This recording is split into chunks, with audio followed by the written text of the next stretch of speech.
नमस्कार शिक्षक साथियों, आप देख रहे हैं बिहार एजुकेटर्स। मैं हूं आपका दोस्त विशाल गौरव।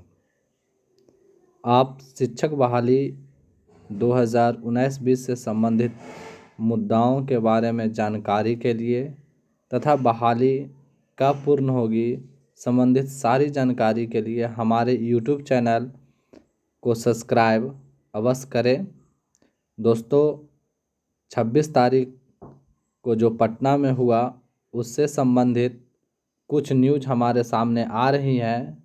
हम उन न्यूज़ को देखेंगे कि शिक्षक बहाली संबंधित क्या अपडेट्स हमें फ़िलहाल देखने को मिल रहा है। दोस्तों, जैसा कि हम देख पा रहे हैं कि शिक्षक संबंधित बहाली को लेकर के बिहार में अभी फ़िलहाल कुछ न्यूज़ छन के आया है, जिसमें पटना नवयुवक संवाददाता के द्वारा जो कहा गया है उसमें हम लोग देखते हैं कि लिखा है शिक्षक बहाली में विलम्ब देख अभ्यर्थियों में मायूसी।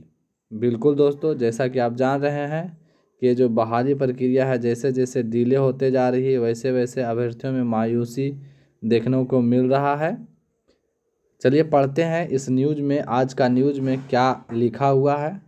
जैसे कह रहा है, बिहार में प्रारंभिक शिक्षक नियोजन की प्रक्रिया के रुक जाने और शिक्षा विभाग के सुस्त रवैयों के कारण शिक्षक अभ्यर्थी मायूस होकर पटना पहुंचे और सरकार से अविलंब बहाली की मांग की। उनका कहना था कि हमारे ओरिजिनल डॉक्यूमेंट जब्त करने के बाद भी सरकार नियुक्ति पत्र नहीं दे रही है। बिल्कुल दोस्तों, सरकार ने सभी अभ्यर्थियों का नियुक्ति पत्र ले लिया है। सारा डॉक्यूमेंट्स जो भी था नियुक्ति पत्र के नाम पे सारा डॉक्यूमेंट्स को जमा कर लिया गया है। उसके बाद अभी भी चयनित अभ्यर्थियों को नियुक्ति पत्र नहीं मिला है। अब आगे देखिए क्या कह रहा है खबर। कह रहा अब हम कहीं दूसरे जगह जॉब के लिए अप्लाई भी नहीं कर सकते हैं। बिल्कुल सही बात है कि जब आप डॉक्यूमेंट्स कहीं पुराने जगह जॉब कर रहे थे तो आप ऑलरेडी आपने डॉक्यूमेंट्स वहां से ले करके बिहार शिक्षक नियोजन के लिए आपने दे दिया है, तो अब आपको दूसरे जगह नौकरी नहीं मिलेगी। शिक्षा मंत्री ने आश्वासन दिया था कि शिक्षक अभ्यर्थियों की दिवाली अच्छी मनेगी, लेकिन अब प्रक्रिया ही रुक गई है। बिल्कुल, आए दिन आपने सुना था कि शिक्षा मंत्री जी का कहना था कि दिवाली से पहले लोग इतना मिठाई खा लेंगे कि दिवाली का मिठाई फीका पड़ेगा, लेकिन उनका जो भी वादा था वो हवाई रह गया। शिक्षक अभ्यर्थी शिक्षा मंत्री के आवास पर गुहार भी लगाने गए, लेकिन वे चुनावी प्रक्रिया में कुशेश्वर स्थान गए हुए थे। बिल्कुल, कुछ लोगों ने गए थे लेकिन शिक्षा मंत्री वहां मिले नहीं। इसके बाद शिक्षक अभ्यर्थी सड़कों पर उतरकर मुख्यमंत्री नीतीश कुमार से गुहार लगा रहे थे कि उन्हें नियुक्ति पत्र दे दिया जाए और बची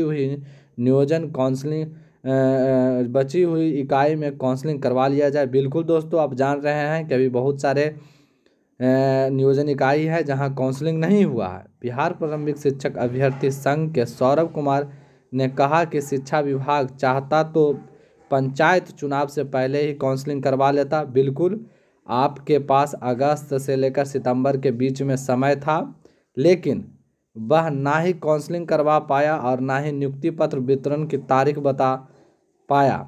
शिक्षा विभाग अभी चयनित अभ्यर्थियों से शपथ पत्र भरवाकर नियुक्ति पत्र देने और 15 दिसंबर के बाद काउंसलिंग का शेड्यूल जारी करे, नहीं तो प्रदर्शन और तेज होगा, क्योंकि सरकार अभी पंचायत चुनाव फिर आगे बोर्ड एग्जाम और फिर नगर इकाई के चुनाव का बहाना बनाकर नियुक्ति पत्र को टालना चाहती है। बिल्कुल, ये चुनाव लॉलीपॉप है। बिहार में आए दिन चुनाव होते रहते हैं, आए दिन बोर्ड परीक्षाएं होते रहती हैं। मैन पावर की कमी पहले भी थी और अब भी है और आगे भी रहेगी।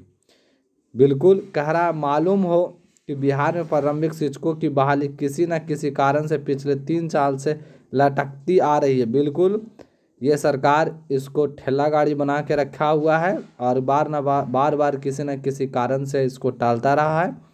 प्रदर्शन में सौरभ, दिलीप, अमित, बिंदु, प्रीतिमाला, भावना, विनीता आदि ने सरकार के अविलंब नियुक्ति पत्र देने की गुहार लगाई। चलिए, ये था आज का अपडेटेड न्यूज, और इसी प्रकार के खबरों के लिए हमारे इस यूट्यूब चैनल बिहार एजुकेटर को आप सब्सक्राइब और लाइक ज़रूर करें। धन्यवाद दोस्तों।